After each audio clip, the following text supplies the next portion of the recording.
¿Qué tal, amigos? Buenas noches. Bienvenidos al programa de la política con P mayúscula, Noche sin Tregua. Como siempre, aquí desde Vinomundo, en Brasil de Mora. Pensemos en voz alta. A nosotros se nos ha complicado en el país hacer desde las cosas más sencillas hasta las cosas complicadas. Todas, al final de cuentas, terminan siendo complicadas. Desdeñamos al Estado, no le damos al Estado y al gobierno en especial su lugar, y creemos que toda la infraestructura de gobierno tiene que ser mala, fea, vetusta, descuidada, y cuando se plantea la posibilidad de hacer un edificio que sea representativo, ya sea para la Casa Presidencial, que yo no sé si usted sabe, son oficinas de la antigua Fertica, que se transformó en una Casa Presidencial, pero que no reúne los espacios ni la forma que debería tener una Casa Presidencial para la democracia más antigua y más sólida de América Latina. Pero igual pasa con el Parlamento. Los parlamentos de América Latina son hermosos. Yo me atrevería a decir que, cuidado, si no el edificio nuestro es el más feo de los parlamentos de América Latina. Porque desdeñamos a los poderes y no queremos darle la infraestructura necesaria, que no solamente dignifique a la democracia como un monumento, como un ejemplo de esa democracia tan sólida de nuestro país, sino que también a los que están ahí adentro los desdeñamos, los descuidamos, indiferentemente de que algunos son permanentes funcionarios de esas instituciones y otros son pasajeros. Ese es el tema de hoy, porque vamos a hablar del Parlamento, del edificio que requiere nuestra Asamblea Legislativa para esa democracia la más sólida de América Latina. Ya regresamos.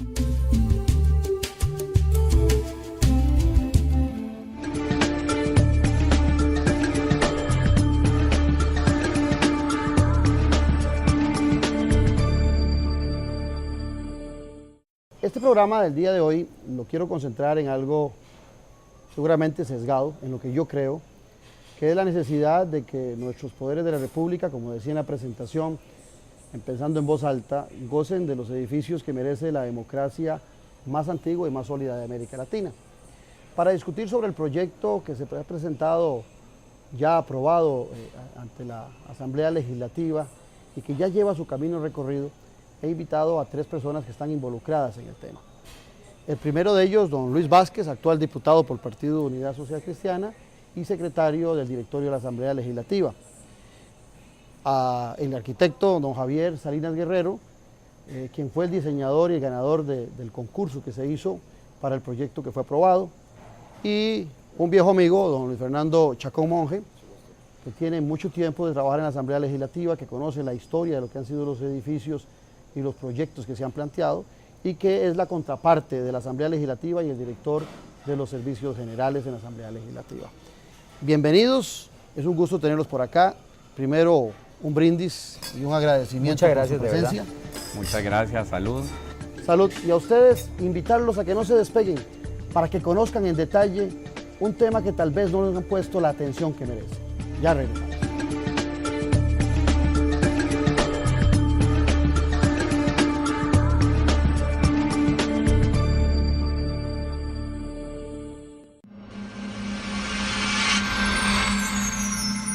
Es posible que las futuras generaciones tengan la ocasión de preguntarse ¿en qué estarían pensando nuestros padres? ¿Por qué no reaccionaron cuando tuvieron la oportunidad? Lo que hace falta es que actuemos ahora. No desperdicies el agua. Cuida nuestras fuentes, zonas de recarga, ríos y quebradas. Siembra un árbol. Siembra vida. Todavía estamos a tiempo. Un mensaje de Acueductos y Alcantarillados. Somos Telecable Empresarial, su aliado en telecomunicaciones y conectividad. Le ofrecemos la red más estable y confiable de Internet por fibra óptica. Enlaces de datos por fibra óptica con capacidades de hasta 10 gigas. Telefonía fija empresarial con paquetes a su medida. Y un gran portafolio de soluciones bajo servicios administrados. Telecable Empresarial, las soluciones tecnológicas que más le convienen. Existe un hogar donde la comodidad vive en cada rincón y la conveniencia se reduce al simple hecho de estar. Presentamos Residencias Málaga, casas y apartamentos ubicados en las mejores zonas de Costa Rica, con excelentes y modernos acabados, precios accesibles con seguridad a las 24 horas. Existe un hogar y eso es lo que somos.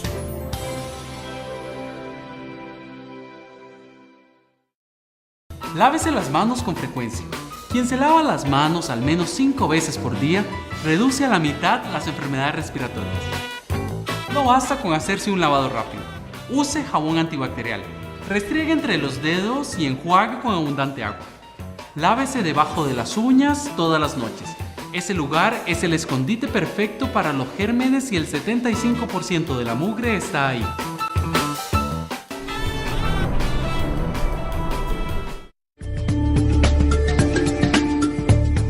Durante la hora que vamos a estar conversando sobre este tema, usted va a estar viendo fotografías de parlamentos en América Latina que merecen ser reconocidos como verdaderas joyas arquitectónicas. Para que usted se haga un parámetro de qué es lo que nos hace falta a nosotros o qué es lo que hemos dejado de tener para el corazón de la democracia, independientemente de quiénes sean los diputados en un momento. Es una institucionalidad de mucha trayectoria que debemos respetar y por lo tanto merece un mejor edificio. Yo empezaría la conversación con don Luis Fernando preguntándole hace cuánto venimos conversando nosotros de la necesidad de un edificio digno para el primer poder de la República. Mire, primero que nada, don Claudio, muchas gracias por la invitación a este extraordinario programa. Yo creo que es más importante aún irnos un poquito más atrás. La Asamblea Legislativa fue trasladada de la antigua Plaza de la Artillería en 1958, es decir, estamos cumpliendo 56 años de que por un decreto de la presidencia fue trasladada a la Asamblea Legislativa con un rótulo de provisionalidad. Esa provisionalidad ya cumplió 56 años. De manera tal de que la historia del traslado de la Asamblea Legislativa y de la necesidad de una edificación data desde 1958.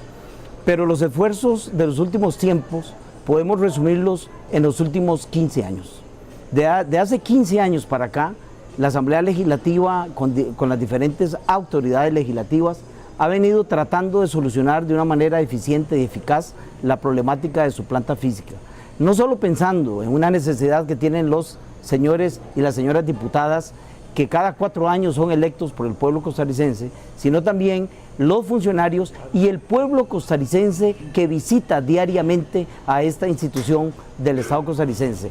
Tenemos promedios de más de 1.400 costarricenses por día que llegan a las diferentes instancias de la Asamblea Legislativa a reunirse con señores diputados, a comisiones legislativas, al plenario legislativo, a presentar proyectos a través de iniciativa popular, de manera tal de que este esfuerzo es un esfuerzo para resolver la planta física de la Asamblea Legislativa, pero es un proyecto también ciudad y es un proyecto también país. Yo recuerdo que en la administración pasada, sí, se hizo un intento de comprar algunos terrenos que estaban alrededor de la Asamblea Legislativa. Parecía que iba bien las expropiaciones y las ventas de esas propiedades. El proyecto se cayó. En la actualidad, ¿cuántas oficinas, cuántos terrenos alquila la Asamblea Legislativa? O sea, de esas diferentes oficinas que hay, ¿cuántas le pertenecen al Parlamento y cuántas son alquiladas? Mire, la Asamblea Legislativa tiene propiedad del Estado 3 cuadras.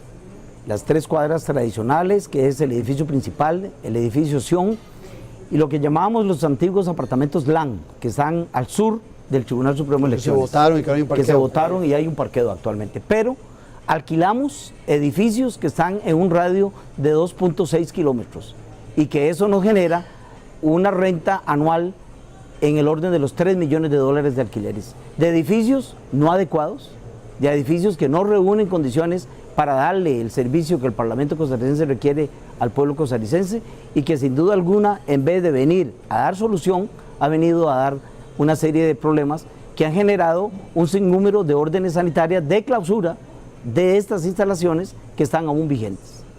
Don Luis, usted es diputado en la actualidad, pero ya ha estado trabajando en la Asamblea Legislativa varios años. Varios años. Varios años de estar ahí como funcionario. En estos días oía yo al ministro de Hacienda decir que uno de los temas importantes era bajar el gasto sobre esos alquileres, porque mucho del dinero del presupuesto se iba en alquileres innecesarios, que si había una buena inversión, era muy posible que el gobierno pudiera contar con sus propios edificios sin necesidad de hacer esas erogaciones tan altas en alquileres. El actual directorio de la Asamblea Legislativa, los actuales diputados, comprenden la importancia de este tema de la Asamblea Legislativa o están a gustos con ese edificio? Le hago la pregunta porque recuerdo que en la administración Arias Sánchez había una gran preocupación de los diputados en ese momento de un edificio nuevo. Después se enredó un tanto en la administración pasada, pero los diputados actuales tienen conciencia de la necesidad, sobre todo no de ellos que son pasajeros, como lo decía Luis Fernando ahora, sino de los cuantos empleados tiene la Asamblea Legislativa, 1000 y pico de empleados en la Asamblea Legislativa que todos los días tienen que ir a trabajar en una instalación que no reúne las condiciones. Bueno, primero sumarme al agradecimiento, don Claudio, por esta invitación que nos hace en nombre del directorio de la Asamblea Legislativa. Definitivamente, primero en esto hay que tomar una posición de que acá no se va a construir un edificio para los señores y las señoras diputadas. Esta es la Casa del Pueblo de Costa Rica. Estamos valorando con suma importancia este directorio, no solamente el hecho de que tenemos que tener mejores instalaciones, instalaciones que reúnan las condiciones para poder realizar una labor bastante justa, que es lo que nos pide el pueblo de Costa Rica, pero sino además decir que esta es la Casa del Pueblo, o sea, esta es la Casa de la Democracia de Costa Rica. Y por supuesto que, sumado a la pregunta que usted me hace, diría yo que con el primer poder de la República y con esta decisión tan importante que estamos tomando, estamos mandando un mensaje a este gobierno y a los próximos gobiernos de cómo se deben hacer las cosas. Nos hablaba ahorita don Luis de la cantidad de dinero que se paga. Por nuestras manos en el directorio de la Asamblea Legislativa no solamente estamos viendo esta situación de los grandes costos que significan los alquileres de estos edificios, lo que significa el traslado de funcionarios cada vez que hay comisiones de un edificio que está a 1,5 kilómetros, hay que estar haciendo rondas con vehículos, hay que tener funcionarios de seguridad asignados en estos edificios que no son de la Asamblea Legislativa, que no le pertenecen al Estado y a los costarricenses, que son alquileres. Definitivamente, si le sumamos a esos casi 3 millones de dólares, 4 millones de dólares anuales, está el hecho del mantenimiento de esos edificios que nunca van a ser de los costarricenses. Creo que esta es una medida importante que está tomando el primer poder de la República, y yo creo que el Estado de Costa Rica y este nuevo gobierno puede de alguna forma tomar esto como un ejemplo de lo que debería hacerse, porque si aquí se hace un estudio de la cantidad de alquileres que se pagan, significativamente yo diría que podríamos construir un complejo totalmente gubernamental donde estén todos los ministerios, donde estén los tres poderes. Es una idea vieja, ¿verdad? Ya. Es una idea vieja, pero que ojalá seamos nosotros ese arranque para que el gobierno tome decisiones importantes para los próximos años. Aquí tenemos a don Javier Salinas Guerrero, porque don Javier es el arquitecto que ganó el concurso libre, abierto, que se hizo en la consignación de quién iba a ser el que iba a plantear arquitectónicamente ese Parlamento de la República. En ese proceso que se dio, don Javier, ¿cuáles fueron los elementos que ustedes valoraron más a la hora de definir arquitectónicamente, tanto afuera como al interno, ese edificio? Bueno, igual me sumo a darle las gracias por la invitación y la oportunidad de poder explicarles dentro del punto mío arquitectónico de dónde nace el proyecto. Bueno, había una serie de limitaciones y parámetros que teníamos que desde un inicio en la mesa con el papel en cero tomar la determinación hacia dónde y qué puntos deberíamos de atacar para relacionar Costa Rica con el edificio y las necesidades dichas internas de la misma Asamblea Legislativa. No era fácil, era un proyecto que se planteó de una manera muy difícil. Teníamos dos terrenos que distaban entre 150 metros cada uno de ellos y teníamos absolutamente claro que la conectividad era el punto central de todo esto. La conectividad, ¿qué significa? Pues relacionar todos esos edificios que estaban a 3 kilómetros y gestarlos en un solo edificio a nivel funcional. Por otro lado, teníamos que, sine qua non, determinar que la zona era un lugar patrimonial y que el edificio se tenía que sumar. Eso lo contemplaban, tema patrimonial de los edificios que están alrededor. Claro, porque ahora vamos a hablar de eso. Claro, eso no solo lo contemplamos de manera responsable, sino que era una de las regulaciones primarias que decía el cartel del concurso.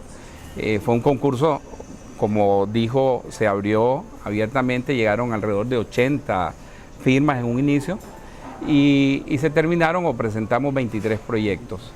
Pero continuando de dónde nace el proyecto, teniendo todas esas dificultades de dos terrenos, conjugando la zona que era patrimonial totalmente y que de alguna manera nos tocaba de manera responsable pues proteger, era un concurso en donde el jurado era el que decidía, tomaba en cuenta todos los parámetros, y por otro lado que era muy importante la imagen de Costa Rica. O sea, Costa Rica era importante, el primer poder de la República, cómo se iba a ver afuera, ¿verdad? Hoy podemos hablar de París con la torre que se hizo a principios o a finales del siglo XVIII, que tiene la imagen de París.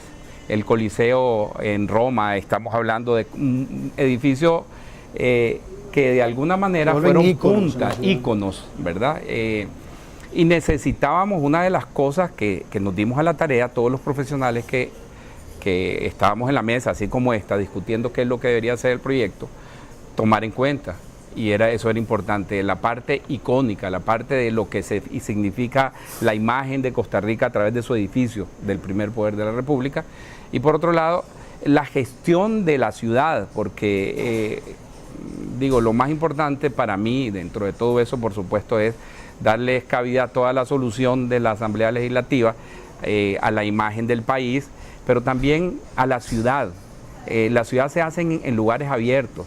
O sea, traigo aquí a acotación, cuando no existía la Plaza de la Cultura, el edificio actual del Teatro Nacional estaba escondido entre casas.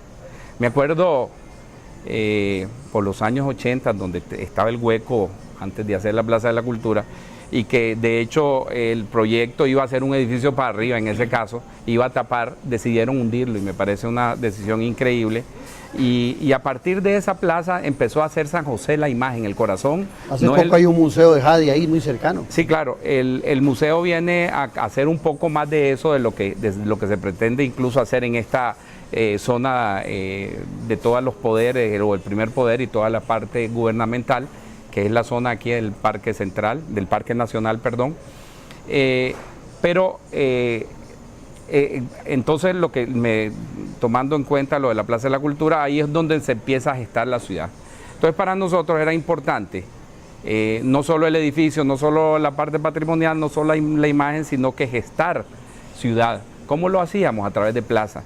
Y lo que decidimos hacer es tener una incidencia a nivel de huella muy pequeña, a nivel del peatón, en donde al final logramos un 15% del área que teníamos para que el edificio tocara nada más las bases, los fundamentos, y todo lo demás áreas a la gente, al peatón, al pueblo, para que pudiera interactuar de manera política, cultural, y para que el país de alguna manera se gestara alrededor de todo esto que, como decía don Luis, no es nuevo, eso tiene mucho tiempo. Yo desde que estudio en la universidad me acuerdo que se hablaba de cómo hacer para gestionar en este centro político, en el lugar, en el centro cívico.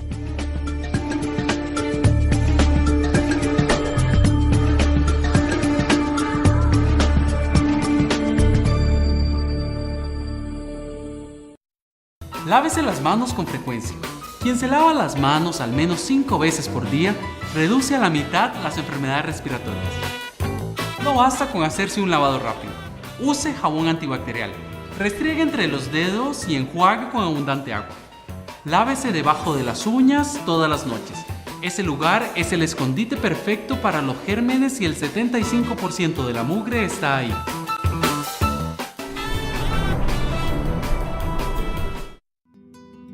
Vinomundo es un lugar creado para fomentar y cultivar la cultura del vino. Nuestra gastronomía se define como fusión mediterránea. Esta gastronomía va acompañada con la experiencia del chef Rodrigo Salazar. Es un sitio único en el país, el cual posee la infraestructura que asemeja la arquitectura clásica europea. la cual nos transporta a un mundo vinícola. Cuenta con varios ambientes para disfrutar, en los cuales cada momento será único. Además del restaurante, Vinomundo cuenta con 2 cavas, Los Secretos y Las Historias, además de un salón de eventos. Vinomundo, donde el vino se toma con el alma. Para más información puede llamar al teléfono 2249-4715. Somos Telecable Empresarial, su aliado en telecomunicaciones y conectividad. Le ofrecemos la red más estable y confiable de Internet por fibra óptica. Enlaces de datos por fibra óptica con capacidades de hasta 10 gigas. Telefonía fija empresarial con paquetes a su medida. Y un gran portafolio de soluciones bajo servicios administrados. Telecable Empresarial, las soluciones tecnológicas que más le convienen.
Fernando, vos que tenés tanto tiempo de estar ahí, dice Javier de que ellos tenían que contemplar el tema de patrimonio y los edificios que estaban alrededor.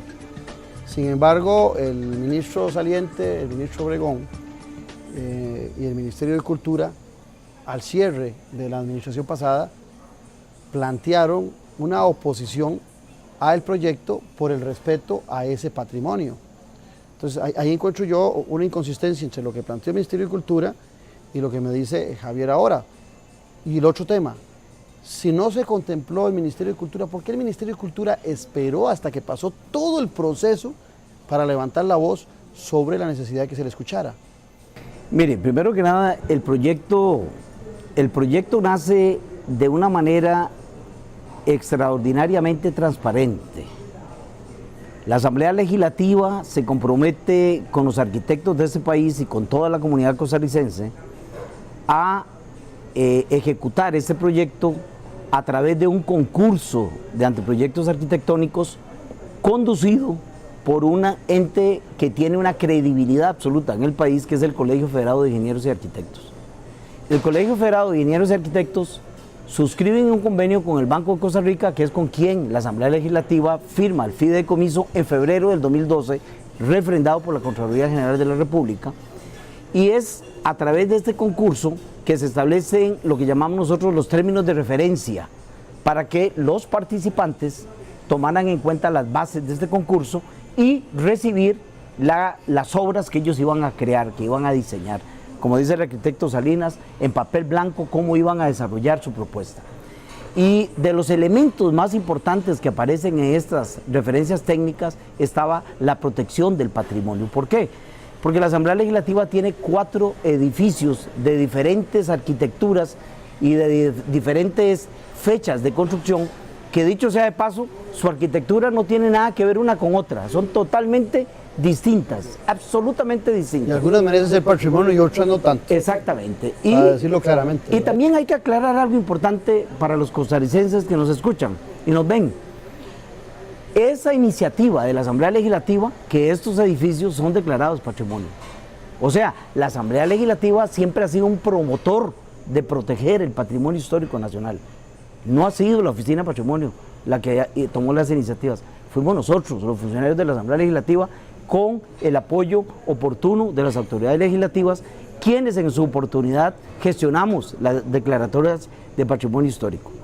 De manera tal de que en las condiciones del concurso, un elemento fundamental era la protección de estos edificios patrimoniales.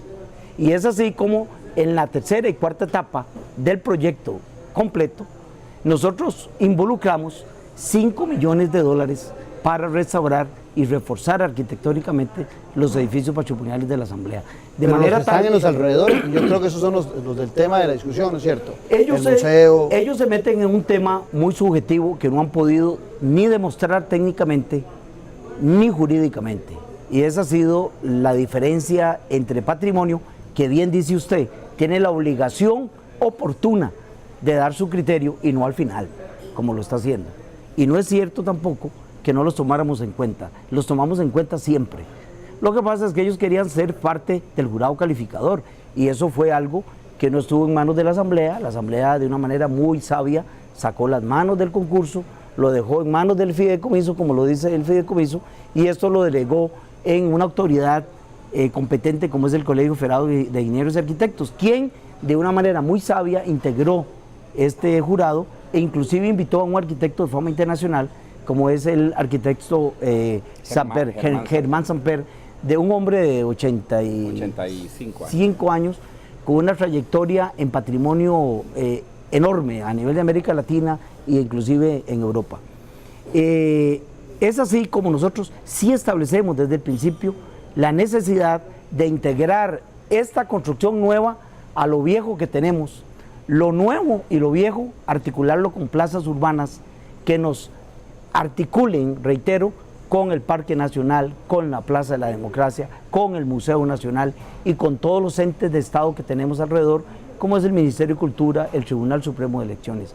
Y es así como hemos demostrado en diferentes foros y en diferentes instancias que este proyecto de ningún punto de vista afecta a lo patrimonial, todo lo contrario, lo abriga, lo protege, y tan es así que estamos con $5 millones presupuestados para embellecer y restaurar estos edificios para el uso de la ciudadanía costarricense. Ahora que hablábamos de la necesidad de los funcionarios que están permanentemente, más de 1000 funcionarios en la Asamblea Legislativa, se me venía a la mente que en algún momento la Asamblea le pidió a la NAME una investigación alrededor del edificio y demostró que era un atentado prácticamente estar trabajando en las condiciones. Recuerdo a la exministra de Salud plantear las dificultades y casi que cerrar la Asamblea Legislativa porque consideraba que era insalubre. Lo llegaron a cerrar. Lo cerraron, y después estaba también el tema de la ley 7600 porque no cumple para las personas que tienen discapacidad la funcionalidad. Todo eso me imagino que en el proyecto de don Javier está contemplado. Ahora, yo siempre en algún momento escribí un artículo donde yo decía que a veces tenemos una percepción tugurienta para todo lo que tiene que ser del Estado. Uno va a las municipalidades, va a los poderes del Estado, va a los ministerios y prácticamente uno se da cuenta que está en una oficina del Estado porque es fea, porque está abandonada. Lo sorprendente es cuando usted llega a una oficina de gobierno y dice, ¿qué pasó aquí? ¿Será este el gobierno o andaré yo metido en la empresa privada? O sea, pareciera que esa personalidad del costarricense está afectando tener buenos edificios. ¿Por qué planteo esto? El tema del fideicomiso le facilita a la Asamblea Legislativa desarrollar un proyecto con presupuestos a futuro, porque también creo que el populismo de algunos diputados, de algunos políticos, va a salir diciendo que ese edificio no debería construirse porque con ese dinero se podrían construir tantas casas. Pero es importante dejar claro, don Luis, de que el dinero de ahí es para eso, no podría ser utilizado para hacer carreteras o para hacer casas de habitación. ¿Es que estoy en lo correcto o estoy equivocado? Totalmente. Pero además déjeme rescatar algo, y no como diputado, sino como costarricense. Cuando a uno le hablan sobre la construcción de un edificio, y yo creo que nos pasa a todos los costarricenses, uno se imagina algo totalmente vertical. Y aquí hay que rescatar algo muy importante por la situación social en la que vive Costa Rica. Vivimos en un momento donde hay una cantidad de partidos representados en la Asamblea Legislativa con diferentes ideologías políticas que son el sentir de este pueblo, del pueblo de Costa Rica.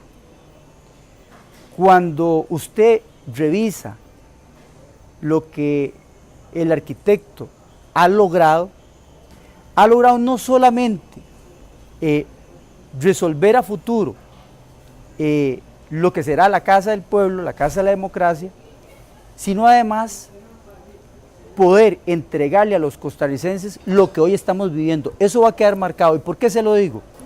Porque si usted ve ese edificio, lo ve totalmente horizontal.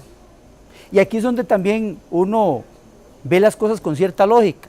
Cuando usted tiene dos terrenos, como nos explicaba el arquitecto, en dos zonas totalmente alejadas, solo quedaba una forma de plantearlo. Dos. O dos. ¿Por arriba o por abajo? Por arriba o por abajo. Y dichosamente, creo, bien lo diseñó el arquitecto, lo pensó que fuera por arriba, de una forma de proteger esa área cultural e importante para nosotros de seguir protegiendo y mejorarlo, pero además vamos a tener un primer poder de la República de una forma sumamente horizontal. Va a ser el primer edificio de esa índole. No sé si a nivel regional o más, pero por lo menos en Costa Rica hoy se va a marcar para futuro algo de una situación social en la que estamos viviendo, y es que el primer poder de la República va a ser de una forma horizontal, como los costarricenses han querido ver hoy a este primer poder de la República, representado en la mayor cantidad de partidos políticos que han llegado en este momento al poder. Cuando yo veo el edificio, a mí me pareció extraordinario, y creo que no era el único extraordinario. Habían muy buenos proyectos, creo que eso hacía la competencia todavía a la hora de seleccionar más competencia, más dura. Viendo el edificio, se me viene a la mente la siguiente pregunta, porque leía yo que ahora en la Bienal de Arquitectura en Roma, en Venecia, este edificio está participando por Costa Rica en esa Bienal. Y vi un documento donde el Ministerio de Cultura propone y aprueba que ese edificio sea presentado en esta Bienal. Entonces no es ese mismo ministerio el que se está oponiendo ahora a construir un edificio, pero por otro lado promueve su presentación en Venecia. Encuentro yo un rollo extraño ahí. Sí, hay realmente la muestra es el pabellón de Costa Rica. ¿Qué significa eso? Que demuestra los 100 años de arquitectura, el proceso de cómo Costa Rica se ha desarrollado a nivel de la urbe, de cómo era desde hace 100 años y cómo ha ido desarrollando hasta culminar con el proyecto de la Asamblea Legislativa. De hecho, la Bienal, para hacer un poquito de historia, la Bienal de Venecia es la Bienal más importante del planeta en arquitectura y arte, y es por primera vez en la historia que Costa Rica va a Venecia, invitado por un curador especial, que es el curador de Venecia, y que estamos representando el pabellón de Costa Rica. Sí es cierto que la ministra aprobó el pabellón, y dentro del pabellón iba el edificio, porque ella de alguna manera lo vio que era de interés nacional en la parte cultural. No me toca a mí hablar de posiciones políticas y de lo que habla cada uno y lo que siente cada uno y lo que aprueba cada una, pero sí yo puedo hablar y fundamentar un poquito lo que decía don Luis, que desde un inicio, continuando con la presentación del edificio, nosotros realmente propusimos en el video 2 edificios verticales que se volcaban y decía: la democracia es horizontal, la democracia no es vertical, y lo fundamentamos en un montón de gente que apoyaba el edificio por arriba. O sea, es mucho más que un edificio, sino que tiene muchos símbolos y mucho simbolismo. Y por otro lado, planteamos el plenario, que lo hablamos muchas veces en la mesa. Les irá a gustar a los diputados, no les irá a gustar a los diputados, pensando en ellos como usuarios, y lo que hicimos fue más bien hundir el plenario para que el pueblo pasara por encima. Y mi gran sorpresa fue que los diputados les encantó la parte simbólica de ellos estar por debajo y el pueblo por encima. ¿verdad? Entonces, el edificio Solo por empezó- encima porque arriba hacía... Arriba hay plazas y la gente pasa por encima de los Mientras que se está en el diputados. Y plenario. pueden ver lo que está sucediendo ahí. No, de tal manera de No que pueden lo- gritarle al Guillo, al diputado. No, es Le privado. pueden porque patear un poco. pueden entrar a las graderías, pero ellos, los diputados, sí ven a la gente caminar por encima para que no se les olvide que ellos son los que mandan. Entonces el edificio está pensado desde el punto simbólico muy fuerte, y por otro lado, que el planteamiento del edificio lo que hace es abrir toda la fachada de los edificios patrimoniales que hoy no se ven. Entonces, ¿qué es lo que pasa? Que a través de todas las plazas, el usuario, la gente común y corriente que llega a San José y llega a la cercanía del edificio, puede ahora, hoy, en el futuro, cuando el edificio esté hecho, ver lo que son los edificios, que solo se dicen como patrimonio, pero nadie tiene acceso visual dentro de la ciudad. Yo tengo una consulta que se me viene a la mente ahorita. Cuando alguien sale de ser presidente de la República, a los meses se está develando su retrato en la Asamblea Legislativa del expresidente saliente. Y cuando uno va a la sala de los expresidentes de la Asamblea Legislativa, encuentra una foto que si acaso llega a ser de este tamaño. Entonces, a mí siempre me ha parecido contradictorio. A mí me parece que deberíamos tener una casa presidencial de verdad y que ahí estén todas las fotos de los expresidentes del Poder Ejecutivo de la República. Y que en la Asamblea Legislativa más bien se resalte los que han sido presidentes de la Asamblea Legislativa. Ese tipo de cosas, más la posibilidad, que esto yo sé que más de uno de ustedes le va a sonar a una mala palabra, previene la posibilidad de que en algún momento hayan más diputados. Yo soy de la idea que ocupamos más diputados, pero ese es el tema del día de hoy. Pero está prevenido que en el futuro hayan más diputados, porque en las actuales instalaciones, y me corregís Luis Fernando vos, cuando viene un parlamento nuevo, el que llega a la Asamblea Legislativa a lo mejor nunca ha ido a la Asamblea y se imagina que le va a tocar una oficina preciosa. Y cuando encuentra que le están dando una oficina que no llega, que es la peor que ha tenido en su vida, como empresario, como político, como académico, dice, pero este cuchitril es una oficina de la Asamblea Legislativa. Le piden a la Asamblea Legislativa que haga una inversión y cada 4 años es un montón de dinero que se va remodelando esas oficinas. Este tipo de cosas están contempladas en ese proyecto, Javier. Sí, dentro del programa existía, de hecho el plenario se diseñó para el doble de diputados. Yo creo que va a quedar, una vez que se construya, va a quedar un poquito holgado, pero sí se planteó desde un inicio que debería de tener la posibilidad de hacer el doble de diputados y hacer una segunda etapa para oficinas de diputados, que también se planteó desde el inicio en un master plan, en un plan maestro donde se podía meter el segundo edificio. De tal manera que sí, eso está pensado desde el punto de vista del concurso.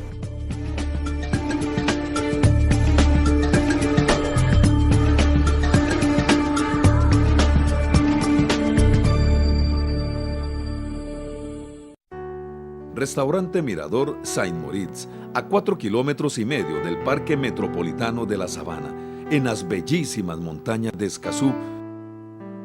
Un lugar distinguido para compartir una cena íntima, celebrar su aniversario, un almuerzo de negocios, una reunión de trabajo o simplemente una tertulia. Nuestra vista es definitivamente inolvidable. Es el marco perfecto para disfrutar de nuestra exquisita y sorprendente cocina a cargo de nuestro chef. Saint Moritz Restaurante Mirador. Nos ubicamos 1.200 metros al sur y 650 metros oeste de la Iglesia Católica de Escazú. Estamos en el Hotel Villas La Palma, calle Los Naranjos. Teléfono 2228-0345. Restaurante Saint Moritz. Un lugar a su altura. Es posible que las futuras generaciones tengan la ocasión de preguntarse ¿en qué estarían pensando nuestros padres? ¿Por qué no reaccionaron cuando tuvieron la oportunidad? Lo que hace falta es que actuemos ahora. No desperdicies el agua. Cuida nuestras fuentes, zonas de recarga, ríos y quebradas. Siembra un árbol. Siembra vida. Todavía estamos a tiempo. Un mensaje de Acueductos y Alcantarillados. Existe un hogar donde la comodidad vive en cada rincón y la conveniencia se reduce al simple hecho de estar. Presentamos Residencias Málaga, casas y apartamentos ubicados en las mejores zonas de Costa Rica, con excelentes y modernos acabados, precios accesibles con seguridad a las 24 horas. Existe un hogar Y eso es lo que somos.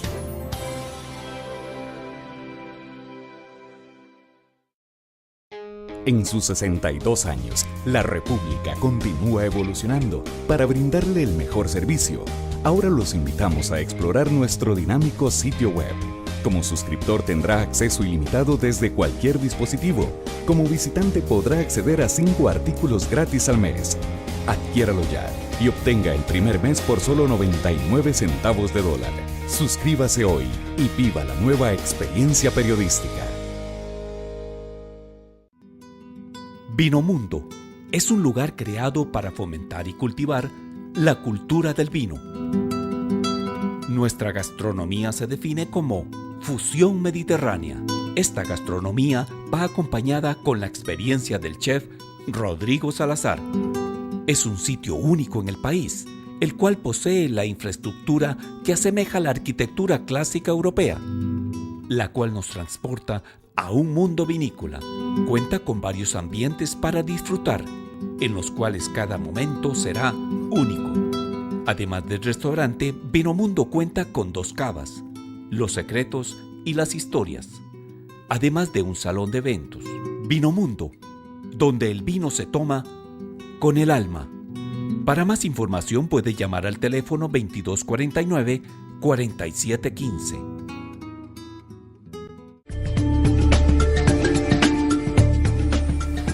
No solamente, don Claudio, lo que usted decía con respecto a los diputados y lo que se encuentra cuando llegan, es que algunos de ellos llegan a ocupar una pequeña oficina sin ninguna capacidad de poder tener más allá que tal vez la secretaria, porque sus asesores posiblemente, si le va bien, los tiene a 30 o 40 metros, pero en algunos casos tienen el diputado y su equipo de trabajo los tienen en otro edificio, porque no tienen la capacidad de tenerlo ahí. Y aquí es donde viene uno y volvemos a rescatar el tema de cómo y por qué este edificio de esta forma horizontal y por qué fue diseñado, y yo creo que eso siempre va a quedar recordado. Y es que en estos momentos hay una desigualdad absoluta con lo que está sucediendo. Aquí hay oficinas pues, que están más o menos, que reúnen las condiciones, algunas con baño, pero la mayoría no tienen baño, no tienen aposentos para asesores, no tienen lo más importante, un lugar para recibir a los costarricenses.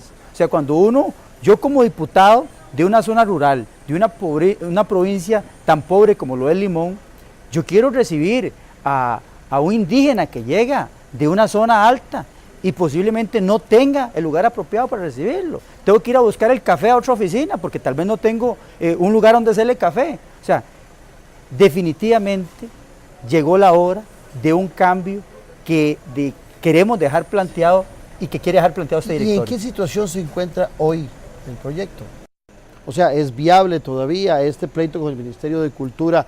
¿Atrofia en mucho tiempo la posibilidad de arrancar? Ahora como que es común que la gente hable de planes B.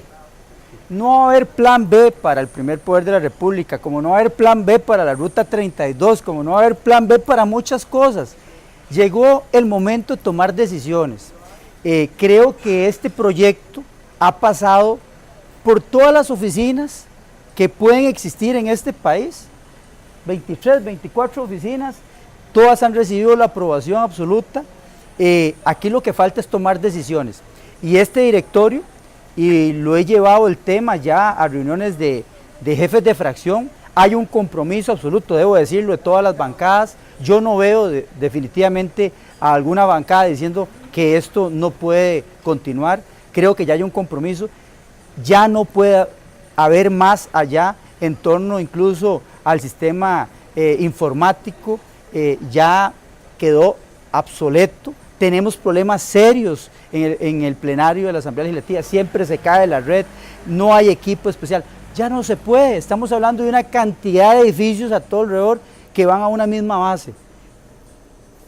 Yo puedo casi que garantizar, yo creo, bueno, lo único que puede garantizar uno es que va para arriba, ¿verdad? Y algunos para abajo, pero lo que sí es cierto es que se construye la casa de la democracia, se construye la casa de los costarricenses en esta legislatura. ¿Cuál es la posición, Fernando, de la actual ministra de Cultura en relación a esto? Porque doña Elizabeth fue diputada y padeció, doña Elizabeth Fonseca padeció todas las premuras espacio, de hacinamiento que se dan en la Asamblea Legislativa. Mire, yo quiero señalar algo que me parece a mí sumamente importante. El miércoles pasado, a iniciativa de los señores del directorio legislativo, llevamos a cabo un conversatorio en donde participamos el directorio legislativo, la señora ministra de Cultura, 2 asesores que llevó ella, el jurado calificador, el Colegio Federado de Ingenieros y Arquitectos, el Fideicomiso, asesores legales de la Asamblea Legislativa y la contraparte nuestra, el arquitecto, otro compañero, el arquitecto Edgar Martín, el ingeniero Marlon Velázquez y este servidor, que hemos estado al frente de la parte técnica de la Asamblea Legislativa. Me parece que ese conversatorio nos dio a nosotros una tranquilidad absoluta, porque la señora ministra de Cultura recibió de primera mano, de una manera absolutamente técnica, absolutamente jurídica, transparente, cuál es la situación que está en torno a la posición de la Oficina de Patrimonio. Y ella se dio cuenta ahí de que la Asamblea Legislativa ha actuado de una manera despacio, posiblemente hemos ido despacio porque no quisimos pasarle por encima a ninguna institución. Como dijo el señor diputado, pasamos por todas las instituciones. El Colegio Federado de Ingenieros y Arquitectos nos abrió una ventanilla electrónica donde lo revisó bomberos, el Ministerio de Salud, AIA, Fuerza y Luz, CETENA, todo el mundo pasó. Solo falta la aprobación de Noche sin Tregua. Exactamente, que hoy lo estamos teniendo, que hoy lo estamos teniendo. Y vea usted algo interesante, don Claudio. Lo que no podemos soportar y que no vamos a permitir es de que posiciones subjetivas, sin fundamento técnico, sin fundamento jurídico, detengan un proyecto de este calibre. Eso es lo que yo llamo una miopía profesional, un egoísmo profesional de 3 a 7 personas que son las que andan alrededor de esta negativa. Ese día la ministra, yo la sentí muy segura de la información que estaba recibiendo. ¿Y esos 7 quiénes son? Porque aquí en Costa Rica, cuando sale algo a licitación, los problemas son los que pierden la licitación. Mire, entre ellos está una de las empresas que participó. Que no acepta el pedido. Sí, y lo curioso es que todos los participantes habían firmado de que el fallo del jurado era inapelable.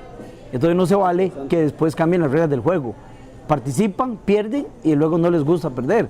Me parece que esto es inaceptable en un proceso tan transparente como fue este, en función de procurar el objetivo de construir el edificio de la Asamblea Legislativa. Entonces, para contestarle, don Claudio, creo que estamos en una muy buena posición, con el apoyo absoluto de las autoridades legislativas, de los señores del directorio, don Luis, don Henry Mora, don Jorge Rodríguez, Marcela Guerrero, otros compañeros y el resto de las bancadas legislativas que sienten en carne propia la necesidad de darle al país una casa legislativa, una casa del pueblo. Ahora, don Javier, cuando arranque, cuando ya estén todos los vistos buenos, se dé el banderazo de salida, ¿cuánto tiempo podremos estar viendo esa construcción? ¿En cuánto tiempo estaría listo el Parlamento? ¿Podré verlo yo, ese Parlamento listo, dentro de 2, 3 años? ¿Cuánto tiempo tarda la Si usted dura, sí. Si Dios me da chance. Bueno, si todo sale bien, previendo todas las partes técnicas que se están haciendo con especialistas de todo tipo, el proyecto no debería estar haciéndose en no más de 18 o 20 meses, o sea, menos de 2 años. Estamos hablando desde el movimiento de tierra hasta desde el la movimiento terminación. hasta que esté hecho alrededor, menos de 2 años. El primer edificio. Va por etapas. Sí, claro, a un edificio y por cuestiones de logística de la Asamblea. ¿La primera etapa cuál es? La primera etapa es Plenario. la oficina de los diputados que pasan por encima. Y después se une con un edificio que queda en la parte sur de la actual Sion, la cuadra del Sion, que da la avenida central, y eso se va a unir por arriba con un puente, de tal manera que los 2 edificios están unidos. Hay algo importante que usted debe saber. No crea que este proyecto se aprobó, el fideicomiso se aprobó y que desde entonces no pasa nada. Entiendo que el Banco de Costa Rica ha hecho ya un gasto, ha erogado por servicios. ¿Cuáles son esos servicios? Porque veo que leía que eran más de $3 millones lo que ya se ha movilizado alrededor en esos compromisos que ha asumido el banco por este fideicomiso. Don Claudio, que también es un tema de responsabilidad, usted lo ha dicho ahorita. Pareciera que es muy sencillo echarse para atrás cuando hay avances significativos, cuando ha habido aprobaciones. Aquí no es un secreto y yo en eso he sido muy claro cuando me han invitado a hablar sobre este tema y se lo he dicho a los costarricenses. Cuando usted va a alquilar una casa de habitación, un simple aposento, usted tiene normas contractuales que le exigen cierto grado de compromiso y responsabilidad. Y si usted no cumple con eso, por supuesto que usted tiene que asumir ese riesgo y ese compromiso. Yo creo que ha habido, como lo decía don Luis, una transparencia en todo el proceso, no solamente en el tema de selección, sino en el tema del fideicomiso y demás. Creo que se ha avanzado, creo que ya se inició el río, ya vamos encaminados, buscando la orilla, y yo creo que ponernos en estos momentos alrededor de unas cuantas cabezas calientes, como siempre aparecen, pues sería devolvernos en todo ese río recorrido que significaría, como es lógico, indemnizaciones si tuviéramos nosotros que frenar este proyecto. Y lo más simpático de todo esto es que la gente dice, bueno, ¿y esto qué significa? Echarnos para atrás y significa frenar el proyecto. No, significa que tendríamos que volver a arrancar. Y arrancar en el mismo lugar, don Claudio. Y yo no entiendo entonces ahora qué sería. Entonces alguien tendría que inventársela, entonces pasar por debajo sin tocar esos edificios culturales, cuando en realidad ha quedado sumamente claro y establecido que más bien vamos a protegerlos y a mejorarlos y a fortalecerlos, a incorporarlos en toda la ciudad, porque ahorita lo que tenemos son cercas perimetrales, donde más bien no hay acceso de los costarricenses a esas áreas, como bien lo dijeron. Aquí no hay tiempo de devolverse. El país avanza, el primer poder de la República debe avanzar y los grandes proyectos de Costa Rica deben avanzar.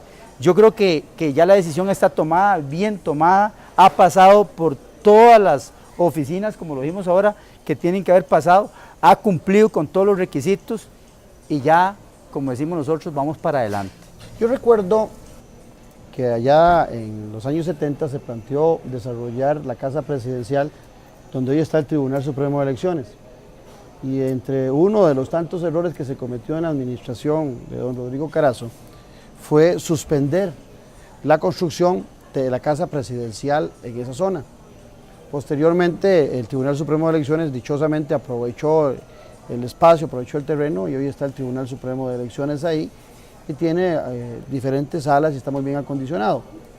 Ahora, en el caso de esta segunda etapa o de la primera etapa, Javier, hay espacios ahí para auditorios, hay espacios para museos, hay espacios que hagan a nuestra Asamblea Legislativa también un lugar de visita para el turismo. Lo digo porque seguramente yo por fiebre, cuando salgo del país, lo primero que intento es buscar dónde está la casa presidencial de ese país para irla a conocer, dónde está el Parlamento, y he encontrado cosas tan bellas como el Parlamento, para mí, el más lindo de América Latina, que es el Parlamento uruguayo, algo impresionantemente lindo.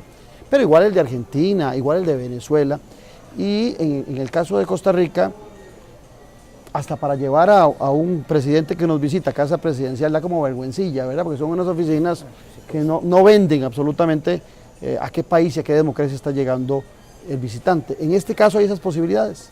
Sí, bueno, el proyecto, acuérdense que existen los edificios patrimoniales que van a quedar vacíos y que de alguna manera van a soportar el proyecto, ¿ok? Muchas gracias. La idea de todo esto es, bueno, el edificio, como les decía, y es un tema importante, que además de que se pensó en la parte horizontal, la imagen de Costa Rica, también se apuntó de que fuera un edificio modelo energéticamente.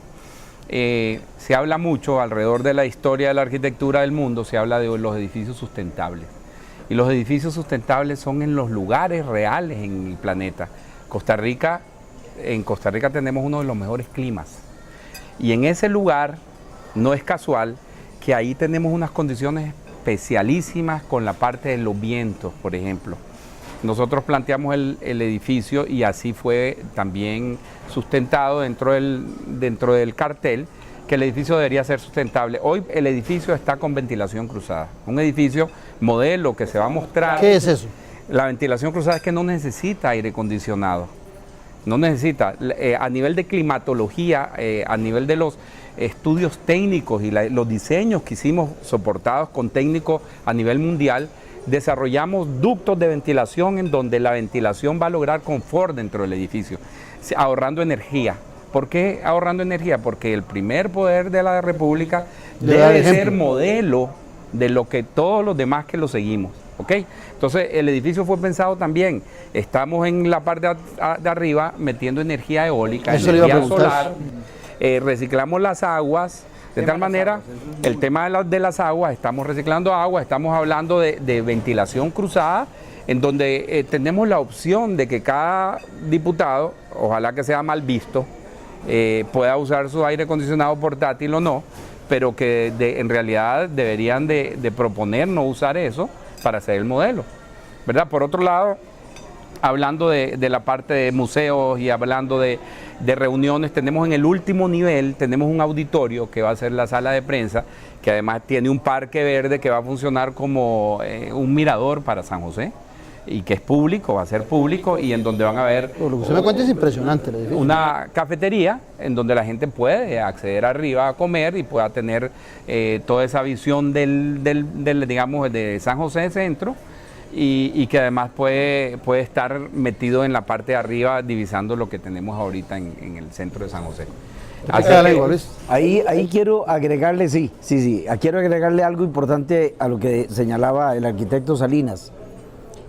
De los edificios patrimoniales que tenemos, existe uno que se llama la Casa Rosada, que es una casa de arquitectura costarricense, de adobe, con un patio central, que va a ser restaurada. Además, ya tenemos los planos de restauración estructural y todo lo demás, diseñados en función al estudio de vulnerabilidad sísmica que señalaste, hecho por la NAME. Desde el 2008 los tenemos, más bien.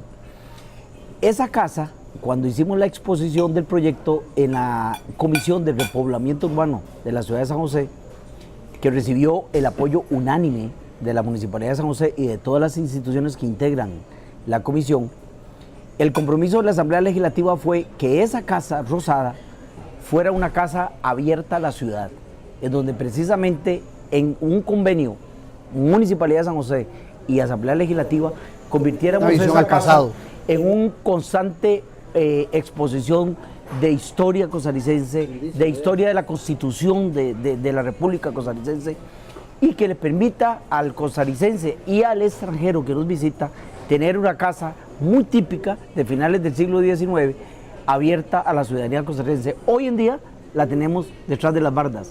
Con el proyecto la vamos a abrir a la ciudadanía. Entonces agrego esto a la pregunta que le hacías al arquitecto Salinas. Agradecerle, se nos fue el tiempo, agradecerle a los tres la presencia. Creo que usted le ha quedado claro, porque muchas veces no profundizamos en este tipo de temas, nos dejamos de llevar por una noticia que tal vez captó solo una parte del tema que se discute, y creo, le repito, que la democracia más antigua, más sólida de América Latina merece una infraestructura de los poderes del Estado que sea representativa de esas calidades y de esas cualidades. Agradecerles su presencia, a los tres invitados, muchas gracias. Nos vemos en 8 días, y recuerde, si quiere recomendar el programa, mañana a las 6 de la mañana o a las 2 de la tarde lo puede recomendar, y si no, el miércoles ya estará en YouTube. Un abrazo a la distancia y gracias por sintonizar siempre Noche Sin Tregua. Muchas gracias.